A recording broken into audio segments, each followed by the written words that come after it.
Tonight we have a double treat, not only hearing about the Himalayas, but actually seeing some fantastic slides. If you haven't had a chance to pick up a copy of the book Himalaya, I hope you do.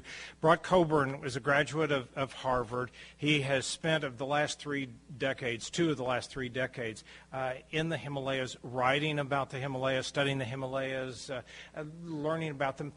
When I was first approached about having him come and speak, I felt much the way the former ambassador from Nepal to the United States did. And one of the things he wrote in the book, he talks about, he says, while a student at the United States for nearly 50 years ago, I was surprised to learn that whereas most Americans were aware of the Himalayas and had a vague sense of Shangri-La, and that the Shangri-La was located in these mighty mountains, few had ever heard of Nepal.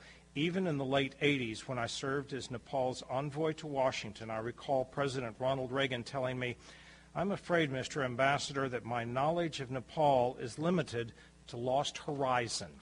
I felt much the same way until I had an opportunity to look at the book Himalaya and not only see the vivid pictures that are in it, but read the stories, some of them encouraging, some of them disturbing, the opportunities for saving the area, for getting involved in the area. It is really a fascinating story, and I think we are all going to find ourselves very grateful to Brock Coburn for bringing us that story tonight. Please join me in welcoming Brock Coburn.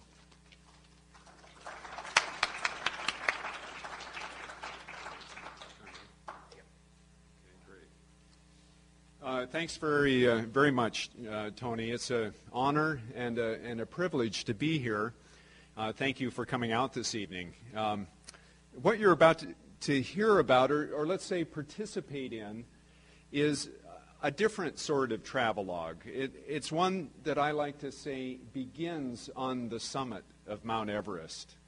And it at least tries to answer the question, as the Himalaya book does, of after all of the peaks have been conquered and all of the valleys have been explored, then what?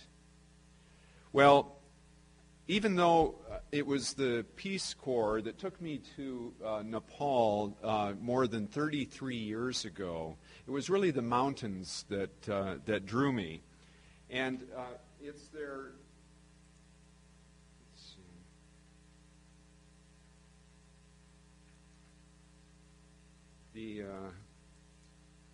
just try to get this. Right. There we go. I mean, it was really the spectacular nature of the mountains that drew me there. And of course, the formidable challenge of even thinking about climbing them or hiking in their presence. But in the spring of this past year, 479 people summited Mount Everest. And I'd have to say that in a way the glamour and the glory of climbing to the summit of Mount Everest has been a bit tarnished by that. And besides, in my case at least, although I've been to Camp 2 on Everest, the incarnate Lama of the Tangboche Monastery, which is en route to Mount Everest itself, told me, as he has told others, that climbing really unnecessarily puts one's precious human rebirth, one's precious human life at risk, and therefore is something of an irresponsible action. Of course,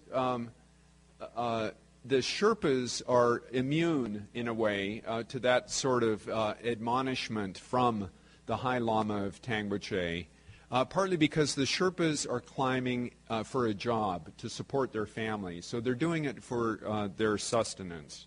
But it's true that the Tangboche Lama, residing here in the monastery in the lower right, will actually hide from some of the climbing expeditions that come up to the monastery seeking blessing before their climbs. Now, what's even more impressive than climbing in my mind is the remarkable group of climbers, of scholars, and technical specialists, doctors and others, who have returned to the Himalaya to give back. I think all of us who have been there have been affected by it profoundly, and many of us have returned to try to give back, to return the favor, in a manner of speaking. Because while living in the Himalaya for more than 2 decades, I really became consumed by wanting to understand the lives of the people there, to know about their hopes and fears, and to share in the poetry and the passion of their lives. And I quickly saw that population, issues of health and education, the loss of biodiversity and of cultural traditions were problems that were growing like crazy. And as a means of returning, as my means of returning the favor for what the Himalaya had offered to me, I wanted to do whatever I could to give back. And so I initially followed a career that led me to the United Nations Development Program, and the World Bank, working in basic needs rural development and also protected area management. But I soon became frustrated and disillusioned by what's really a gross inefficiency of much of that work, and some of that even includes the U.S. State Department as well. And so I took a professional detour of sorts, if you want to call it that, including to work for National Geographic Books on the Everest title that was a companion to the Everest IMAX film. But I also found a home with the American Himalayan Foundation, which is based in San Francisco and chaired by Richard Blum, husband of Senator Feinstein, who's a close friend of President Jimmy Carter. And the two of them trekked together to the base of Mount Everest some years ago, which is part of the connection that has led us here to the library. And in 1996, I became the American Himalayan Foundation's first field director, and I opened up their offices in Kathmandu. They're very small offices there. Small, I say, because the foundation itself doesn't actually execute projects. They work with partners, and after doing due diligence, they provide support to individuals, non-governmental organizations, hospitals and clinics, and others who are doing efficient work, really, in the developing world.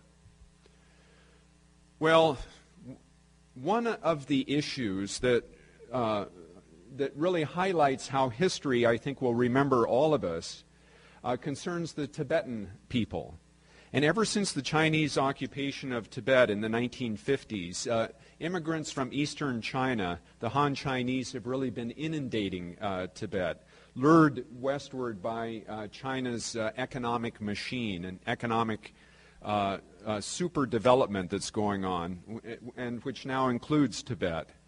So swamped and marginalized in their own home country, haggard groups of Tibetans are now sometimes 2,000 or more at a time, are walking across Tibet, sometimes the entire width of Tibet, many of them to the Tingri Plain right here, directly north of Mount Everest itself.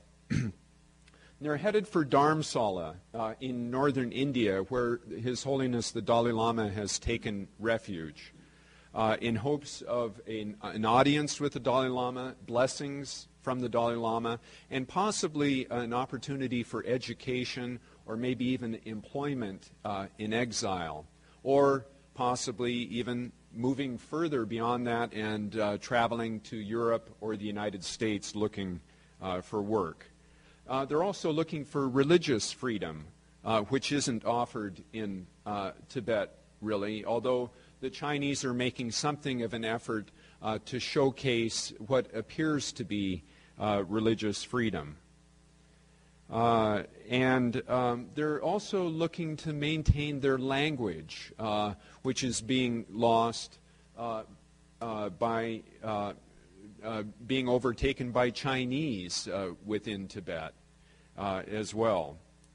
Well, the 19,000-foot Nangpala Pass, which is located here to the far right, directly to the right or to the west of Cho Oyu, which is, I believe, the 14th highest mountain in the world. It's an 8,000-meter peak. The 19,000-foot Nangpala Pass is really the destination for many of these Tibetans who are escaping Chinese persecution and looking for economic opportunities. And but the problem is that many of the Tibetans who take the 2-week journey over this pass from point to point are often ill-prepared, and some of them are caught out in snowstorms along the way. And also, let's see. Just recently, only 2 months ago, a 17-year-old nun was shot and killed. Her body, it's not too visible, but is lying in the snow here, a picture taken by a Romanian photographer who was climbing on Cho Oyu at the time. She was shot and killed as she was guiding some children over the pass into exile, again in hopes of seeing the Dalai Lama. Quite an outcry has been made, and the Chinese are very aware of Westerners' concern about this event and similar previous events that have happened. Well, those who come into exile, especially the children, and sometimes parents will send children out without going out themselves, hoping that at least some of their family will have improved opportunities. They're processed at a Tibetan refugee center that is supported by the American Himalayan Foundation, located in Kathmandu, very often before they move on to India. And Sedo, or Tsering Dorje, from the AHF office in Kathmandu, the field office, here, for instance, is interviewing a Tibetan nun who suffered some frostbite while crossing the Nangpala Pass at a hospital in Kathmandu that is run by Dr. Ashok Banskota, who's another partner of the American Himalayan Foundation, another miracle worker who is doing tremendous work in orthopedic surgery especially. Some Westerners help out. Dr. David Schlim on the right ran one of the international travel medicine clinics in Kathmandu for some years, and here he's examining a Tibetan with some frostbite, and he works very closely with a Tibetan nurse by the name of Tsering Lamo, who is treating another Tibetan who suffered frostbite coming over that pass. And one Tibetan named Taga lost both of his legs due to frostbite. And he lost them because he stopped to pick up and carry a 14-year-old girl who had been left for dead by the guide taking her over the pass. And in the process of carrying her, his legs froze. Eventually, his legs were amputated in Dr. Banskota's hospital, and when he awoke from the anesthesia, he was in tears, but not, he told Sedo, who was there by his bedside, because of the loss of his legs. He said, because others too had to suffer. He learned that others too had lost digits and toes on the crossing. He said, why couldn't I have been the only one to suffer in our escape from Tibet? But he's been since fitted out with superbly functional and very inexpensive prosthetic legs produced at Dr. Banskota's hospital just outside of Kathmandu. and he's taken training to become a traditional Tibetan tanka painter, or scroll painter and wall painter. And he's living and working and now married in Dharamsala, India. Well, all of this started, or much of the modern history of the Himalayas, you might say, began around 1953 when Edmund Hillary and Tenzing Norgay, together with the British expedition led by John Hunt, first climbed Mount Everest. And that led to the first American expedition 10 years later in 1963, led by Norman Deerenfurth and sponsored by the National Geographic Society and NASA and other U.S. scientific interests.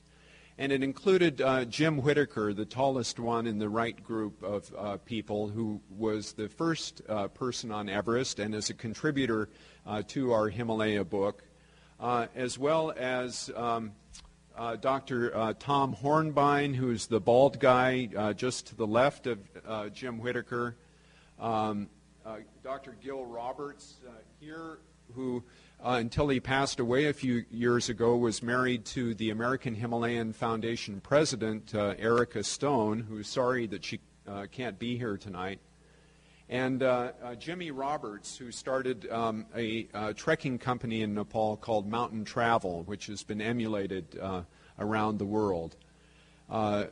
Barry Bishop, who was with the National Geographic Society, is also with this group, and his son has climbed Everest in his stead, and Brent Bishop is a contributor to the book as well. Well, they carried everything in with porters. They had 500 or 600 porters on that expedition. And when they came through the staging area here at 11,000 feet on the approach to Everest Base Camp in the village of Namche Bazaar in 1963, it looked like this, with very traditional houses and shuttered windows without glass. 30 years later, shot from the same place, this is how Namche Bazaar looks today. There have been many improvements, but of course there have been many changes. And so the lives of the Sherpas have indeed changed dramatically, in many cases for the better, due to the economic opportunities that they've had. Of course, many of those opportunities have come directly or indirectly as a result of their success in their work as high-altitude climbing Sherpas. This shot was actually a very unusual shot taken from the summit of Everest by Jake Norton. It's a picture of him holding up a picture of George Mallory and below him Andrew Irvine, who were lost on Mount Everest in 1924. There has always been speculation as to whether Mallory and Irvine actually reached the summit and perhaps were lost on the way down. Mallory's body, as you might be aware, was discovered by Conrad Anker on the north face of Everest just a few years ago.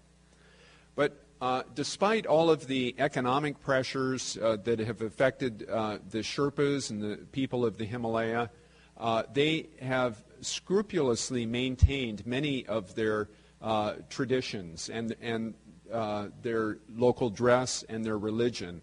And in some cases, it's heartening that their economic advantage that they've gained from tourism and so on, has actually allowed them to invest more in some of those traditions. And consequently, the local monasteries and the religious leaders are being supported to an even greater degree than they were a decade or two ago. And so once the Sherpas return from expeditions, they become the traditional Sherpas that they used to be. And it's wonderful to see some of their traditions in practice. One of the American Himalayan Foundation partners, a key partner, is Sir Edmund Hillary here on the right, who in 1961 established the Himalayan Trust, and the budget for the trust is now primarily supported by the American Himalayan Foundation. He's 83 years old now, but in 1961 he built the Kumjung School here down in the foreground, a shot that was taken during morning exercises. And the village of Kumjung is in the background. And the story is that when he came back to visit Everest, villagers petitioned him saying, "We have eyes, but we cannot see." And they asked him to build a school. Now the Himalayan Trust has constructed 33 schools throughout the greater Everest area, as well as 2 hospitals, a number of forest nurseries, bridges, trail improvement, and so on. And the students who go there have been able to excel once they leave the area as well. The American Himalayan Foundation has also supported some of the nuns of the area. The Tangboche Monastery is a very well-endowed monastery. The nunnery that is located just below it, a 15-minute walk beyond the Tangboche Monastery, is much less well-endowed. A lot of the nuns here, there are only 20 of them, don't even have enough money to put sugar in their tea. And so, nor put proper roofs on their very tiny houses that they live and meditate in. So we're proud that the foundation has been able to support that. And Peter Hillary now is very much taking on the mantle of his father, Edmund Hillary, and has been involved in the day-to-day management of the Himalayan Trust, which is entering a new generation with, of course, a new generation of Sherpas as well. This is Peter on top of a Himalayan peak. I'm not sure exactly which one it is. And Jimmy Carter in the late 1980s did trek to the Everest area with Richard Blum, and here he's being feted by the Tangboche Lama and the monks of the Tangboche Monastery.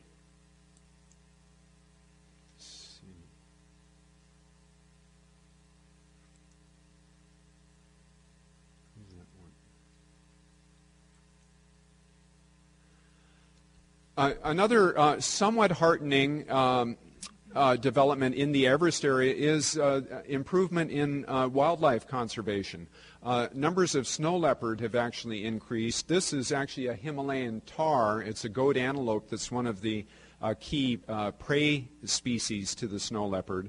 But because of improvements in the corrals that the local people have used, are now using, and also a better education, an education about conservation, and the creation of a national park around Mount Everest. It's known as Sagarmatha National Park. There's been quite a bit of success in conservation. Some of it being helped along by AHF partner Rodney Jackson here, who's doing, in this photo, research in northwestern Nepal on snow leopard. He was out there for 2 years and only saw snow leopard twice, partly because they're so elusive.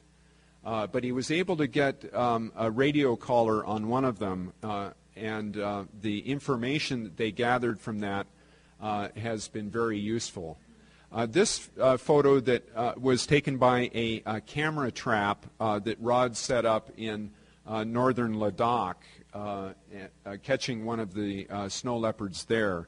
In Ladakh as well, again, mainly because of the herders, the goat and sheep herders improved corralling techniques and their increased respect for the snow leopard. The situation there is improving and snow leopard numbers are coming up. Of course, snow leopard are coveted not only for their pelts. This one is for sale in the Lhasa market, but also for their bones, which are used as medicine by the Chinese in Chinese medical concoctions, as are the bones of the Royal Bengal tiger, which are very valuable to the Chinese. And there's quite a controversy going on now over whether the tiger game farms in China are a good idea. The idea is that by flooding the market with tiger parts, by raising tigers in captivity, perhaps the price of tiger bones and tiger skins would go down enough to reduce the pressure of poaching on wild tigers. But it's a controversial theory for sure. And one consumer, ironically and unfortunately, of tiger skins, at least until recently, has been the Tibetans themselves, who prize tiger skins and also other river otter skins, endangered skins, for some of their ceremonial dresses, especially in the eastern province of Kham. But only a few months ago, last spring, His Holiness the Dalai Lama sent a videotape to Tibet by clandestine means, exhorting the Tibetans within Tibet to not buy or wear endangered animal skins. And in response, there's been a massive public movement among the eastern Tibetans to gather together their ceremonial robes of these skins and burn them in massive demonstration bonfires. But the Chinese have stopped these efforts because, perhaps rightly, they've recognized that doing so is not only an effort to try to stop the use of animal skins, but it's a proxy means of support for the Dalai Lama. And so they've recognized that as primarily support for the Dalai Lama and tried to stop it. But in Kham, the foundation also supports some of the school activities in that area and medical activities that are supported financially, not just by the foundation, but by Tibetan Buddhists from Taiwan and European countries who support the very High Lama of Dingo Khyentse Rinpoche, who in the last photo was returning to his monastery in Tibet from exile for the first time in many years. And in this part of eastern Tibet, Belgian and French doctors are being supported in providing primary health care for these very needy Tibetans. And some of the health care is being provided in traditional Tibetan hospitals as well. Well, another area that has been of great interest, of exquisite beauty, is that of Mustang in northern Nepal. In fact, north of the great Himalayan range here, that's the shoulder of Dhaulagiri, and this is the Annapurna range here, about 25 miles north of the Himalayas. In this upper valley, right near the Tibet border, is the so-called formerly forbidden kingdom of Mustang, which is the capital of which is the great walled city of Lomantang. And it features cave dwellings that have been dated back more than 4,000 years, which have yet to be explored, and numerous sacred sites that local people traditionally go on pilgrimage to. Now, this shot was taken from the roof of the Raja's palace, the king of Mustang's palace. The walled city itself contains about 125 houses, but it also contains two extraordinary monastic assembly halls, Tibetan Buddhist temples that were built in the middle 15th century. And they are technically owned by the Raja and the royal family. This is the Raja of Mustang here. He's the only one allowed to ride a horse within the walled city of Mustang itself. and his wife, the Rani, or the queen of Mustang, who produces wonderful meals of sheep's lung and exotic herbs and fungi from the area. And those monuments up there, really Nepal's Sistine chapels, were unknown to the Western world until just a decade ago, when they were basically rediscovered by a British restoration expert named John Sanday and some of the Italians who worked on restoring the Sistine Chapel. And so they approached the Raja here on the left and the religious leader of Mustang, the Khenpo, asking if they would like to have these monuments restored. And so over a period of 6 years, the American Himalayan Foundation has provided support for replacing the roofs of the distant monument and the monument that they're on right there.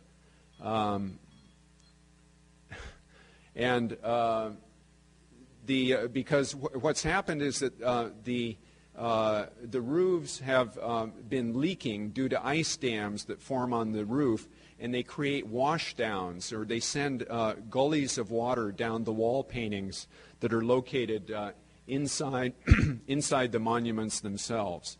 This is the Chamba Lakang, which contains 24 traditional mandalas that are 8 feet in diameter, and they're painted in near microscopic detail.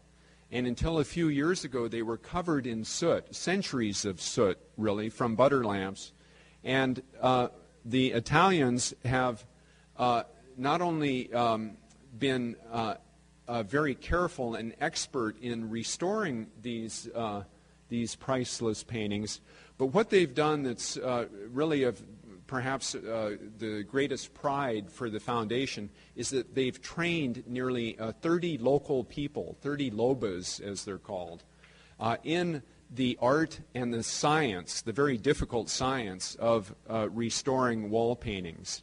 And so many of these young people here, more than half of them are women, until the restoration team arrived, were spending their hours playing pool or traveling down to India to sell acrylic sweaters in a part of a traditional trade that they have developed. And so these are some of the paintings, much of them painted in pure gold as well. This one has only had an initial cleaning done on it. This Buddha has now been thoroughly cleaned, and the gold appears just as if it were new.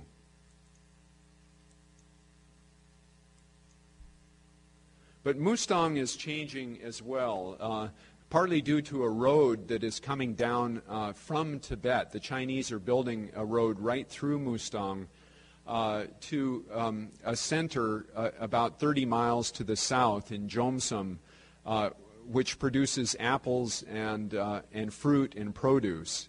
And they're hoping that that fruit and produce can actually be taken out to markets through Mustang, across parts of Tibet, and back down into Nepal and India, because travel through the Kali Gandaki Gorge or building a road there would be nearly impossible. Another partner of AHF is Dr. Aruna Upredi, a woman who has engaged a single-handed effort to try to stem the tide of young Nepalese hill women being sold into prostitution in India. And a lot of it in stalls such as this in the town of Bombay. And Dr. Aruna here in the middle has brought education, basically. She has education and school scholarship programs that have reached out now to nearly 7,000 girls who are learning to read and write, and many of them have gone on to higher education. Here are some of them in school.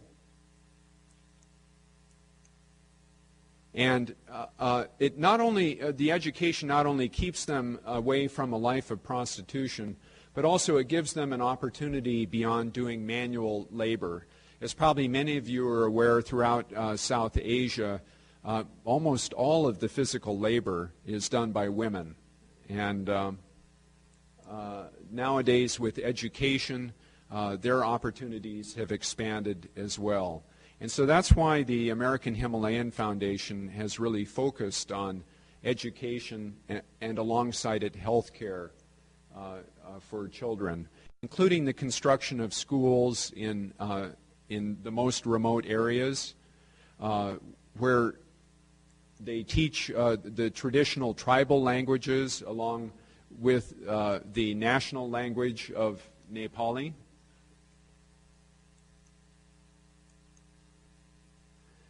And also for Tibetans, AHF has been helping older Tibetan refugees, those who have come over from Tibet and are living outside of their motherland, and they're at an age where they have no marketable skills.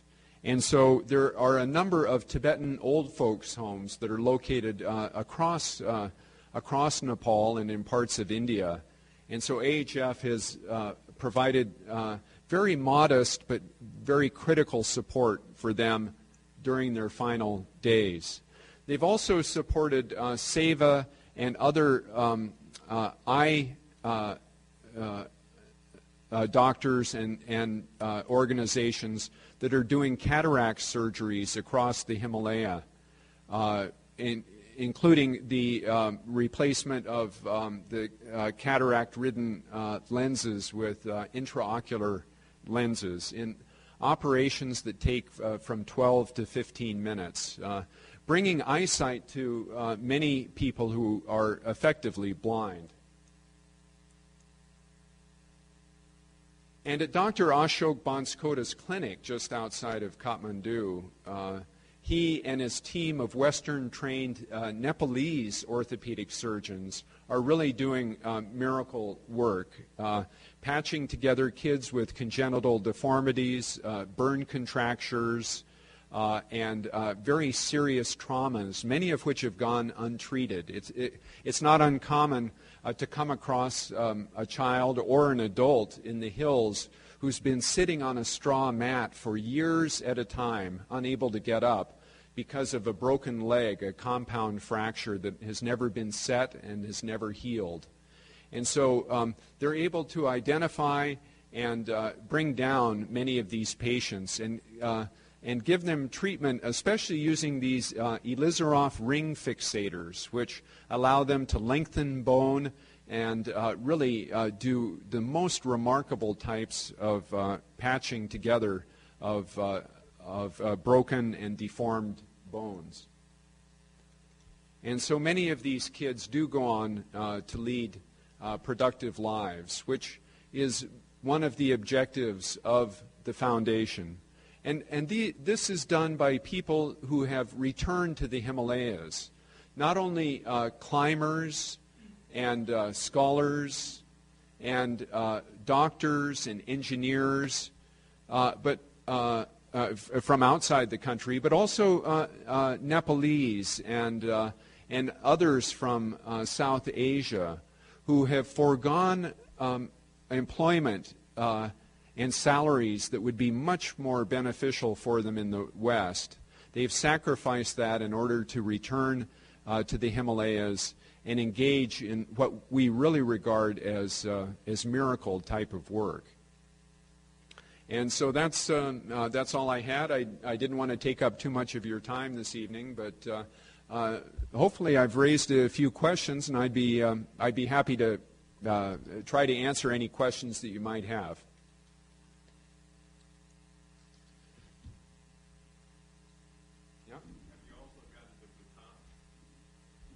A question about Bhutan.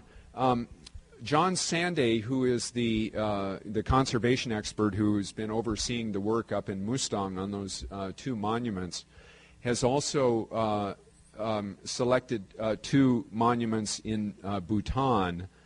Buli Gompa is one of them. and has spent 3 or 4 years now restoring those and training the local people in some of the restoration techniques. And so at the moment, that's the only work that the American Himalayan Foundation is supporting in Bhutan.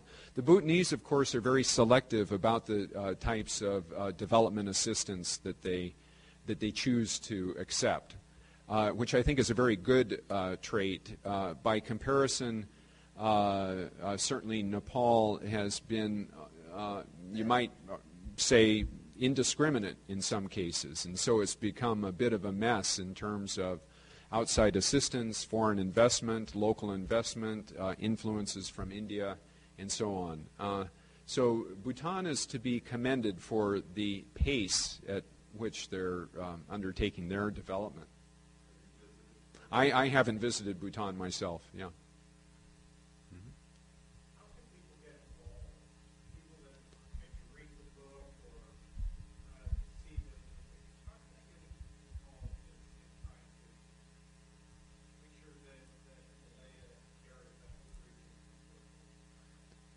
Well, it's a good question. How do you get involved?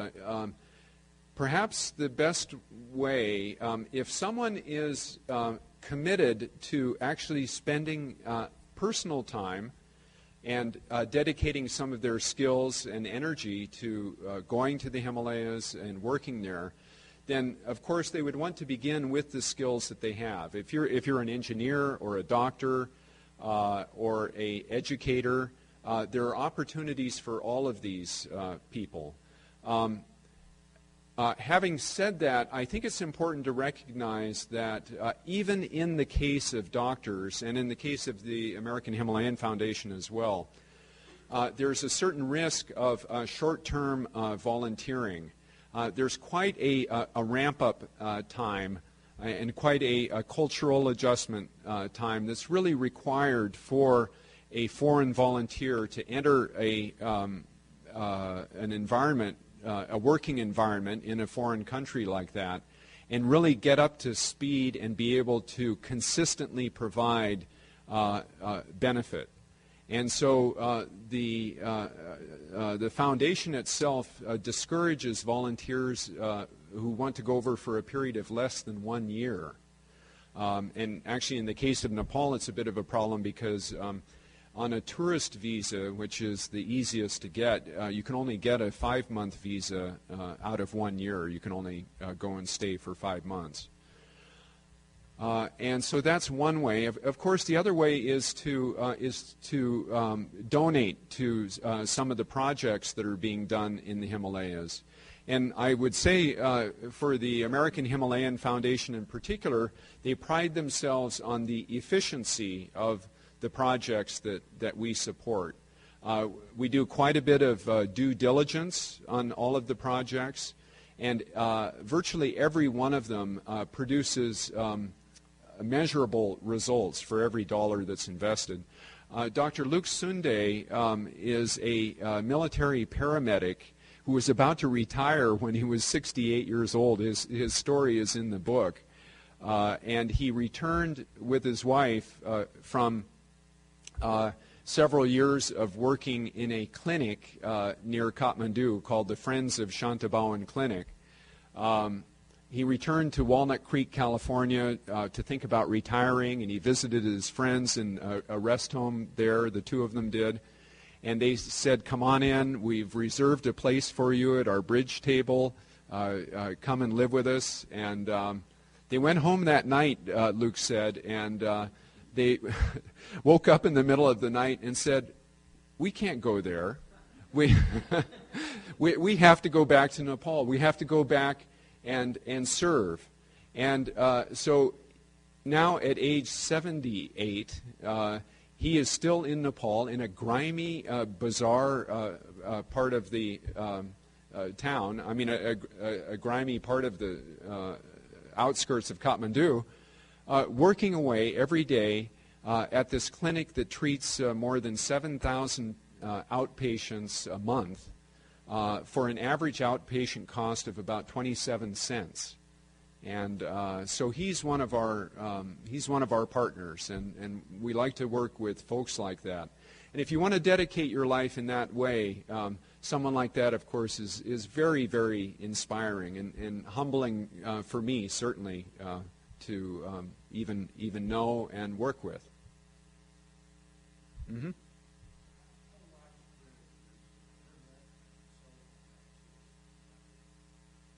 Well, internet access and cell phone actually is quite widespread, and it's very popular. I mean, among educated and semi-wealthy, or you might say the middle class, it's almost ubiquitous. And in some ways, it's as people are as dependent, more dependent on it than they are here in America. The landline phone systems in most of those countries, China, Nepal, India, Pakistan, are very unreliable. They're almost always government-owned and operated institutions, agencies that run them. And the private companies that run the cell phones service and the internet service are really out there scrambling for business and provide much more reliable service. Mm-hmm.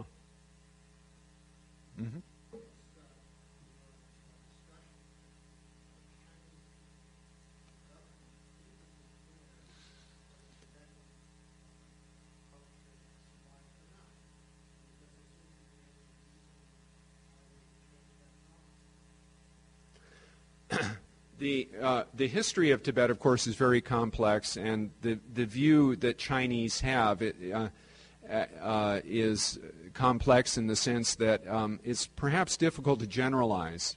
But it's quite clear that the economic and political super machine of China has identified Tibet as a locus of development and political hegemony, basically.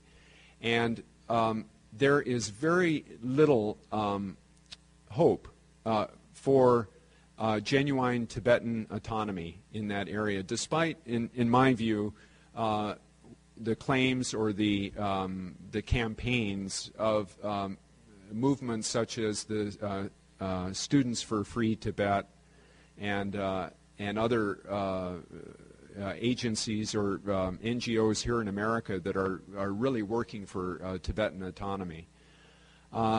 It just ain't going to happen, I don't think. Having said that, what can be hoped for is maintaining Tibetan culture, language, religion especially, and as a practical matter, it appears that that's going to be maintained primarily outside of Tibet, with Tibetans in exile, and also around the world. And if you look at the population of Tibet relative to the rest of China, 2 million people relative to over 1 billion, it is something to be proud of, let's say, or it's quite remarkable, the level of that Tibet and Tibetans have achieved in the world's consciousness. They really are part of the world in a way. And Tibetan Buddhism in particular is a philosophy that is of great value and is of growing popularity as well. No, it just takes a trip to Lhasa nowadays, for instance, to get an idea of how much it's been sinicized. I mean, in so much of Lhasa, you're just in another Chinese city.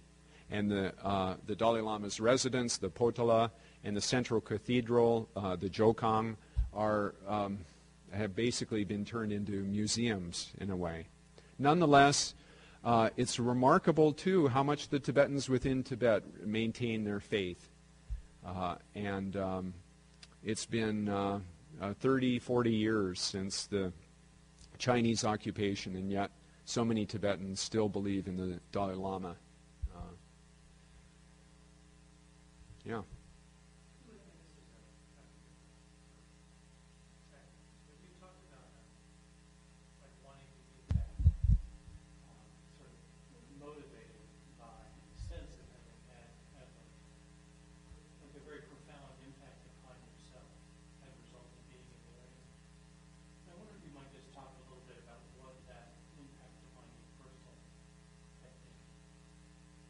Yeah, I originally went to the Himalayas, and I lived with an elderly woman of the Gurung tribe in the hills for 2 years. I gave a talk at CDC this morning, actually, about this.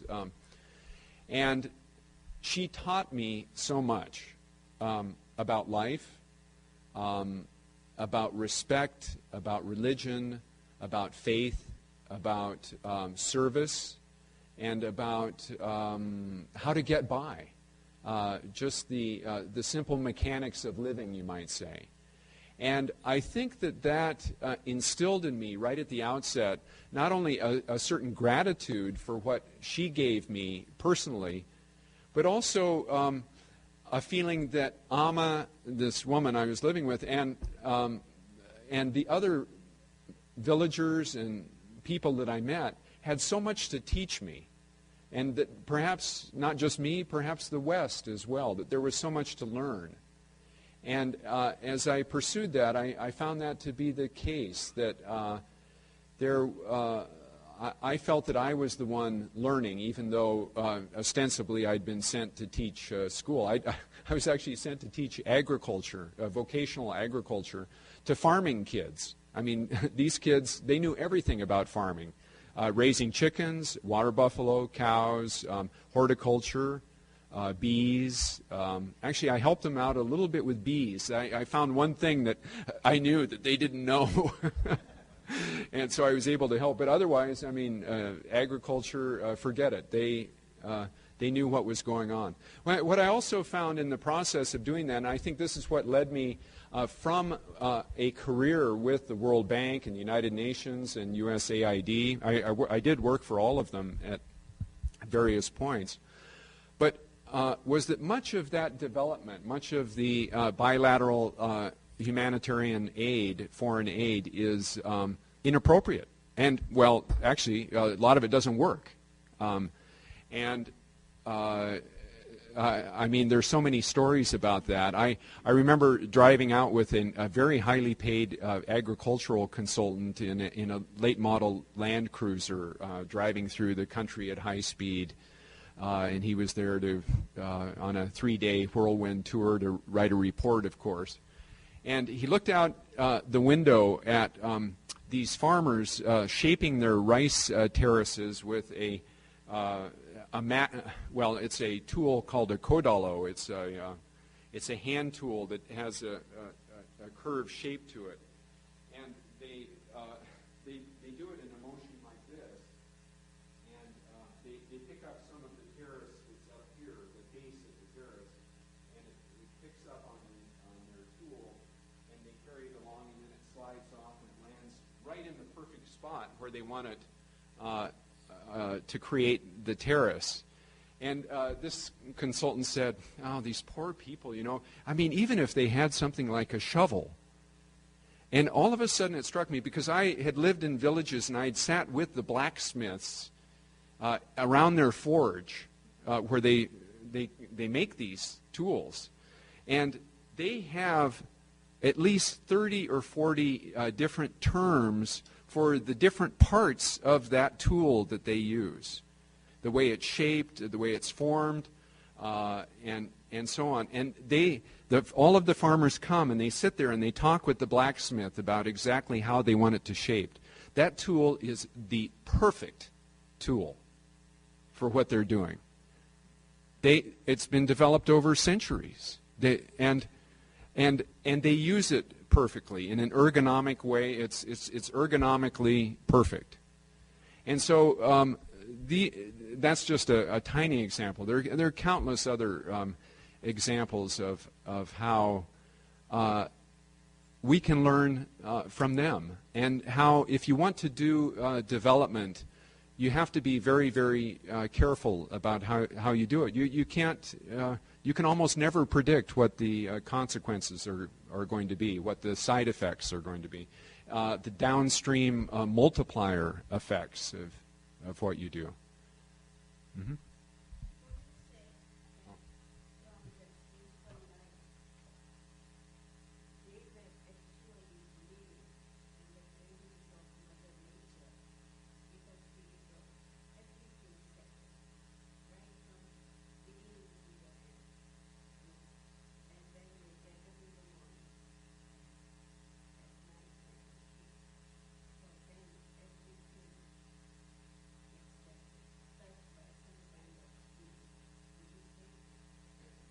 Exactly. I couldn't. Did everyone hear that, or could you hear that?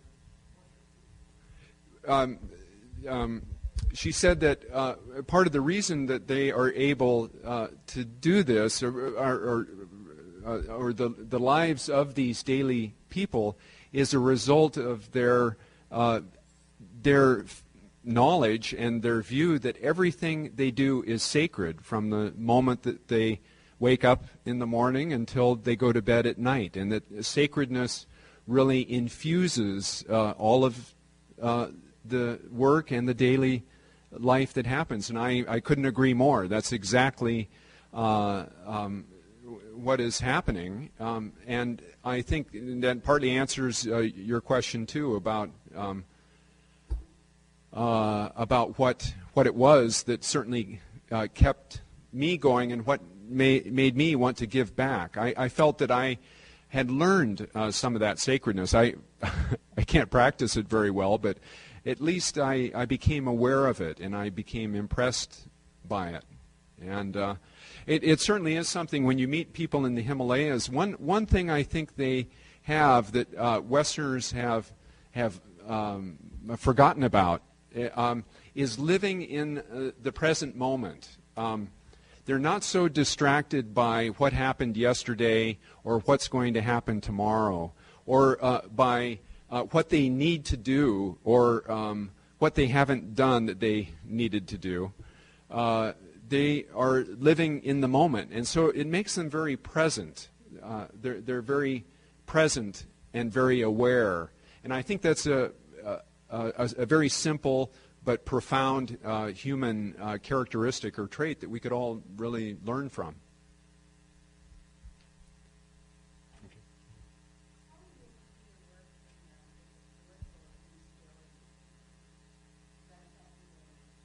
Well, the political instability in Nepal right now certainly has been a gigantic problem for the Nepalese, and as probably some of you are aware, a peace agreement was just signed between the insurgent Maoist party and the so-called seven-party alliance. And it looks very hopeful, but the fine print on these things still is yet to dry, the ink on it. But it is very hopeful right now. For the American Himalayan Foundation in particular, almost all of the projects and partners that the foundation has been supporting have not been bothered by the Maoists. They haven't been shaken down, they haven't been closed down, and so on, because the Maoists have recognized that they're beneficial, and they've also recognized that they're popular with the people. The people want them. If they were to shut them down, it would be a very unpopular type of move. So that's been good. Despite the fact that the foundation is American, and America was targeted by the Maoist insurgents as being something of the enemy, although they weren't quite clear how we were the enemy. But I will say that AHF doesn't have a signboard on their door in Kathmandu. Yeah. How are we doing on time, Tony? I'll tell you, why don't we do this? You all have seen the wonderful photographs. If you haven't had a chance to pick up a copy of the book Himalaya, because many of those photographs you will see in the book, they're for sale outside. Rod is graciously going to sign copies of the book for you as well. So please join me in thanking Rod Coburn for a fascinating evening tonight.